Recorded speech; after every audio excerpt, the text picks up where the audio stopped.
The car's battery is vital for smooth operation of the automobile. It controls tasks like ignition, headlights, listening to the radio, or operating the AC.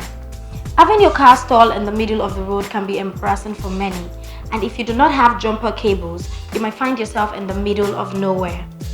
Battery terminal corrosion will occur after years of using the same battery, and you need to understand the causes in order to fix it.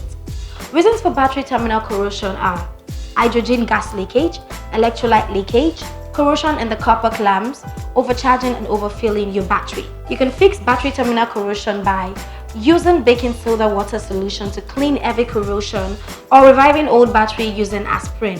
The car's battery is therefore an essential component of your car because when it's low on power, you might experience problems starting it. So always pay attention and maintain your car's battery.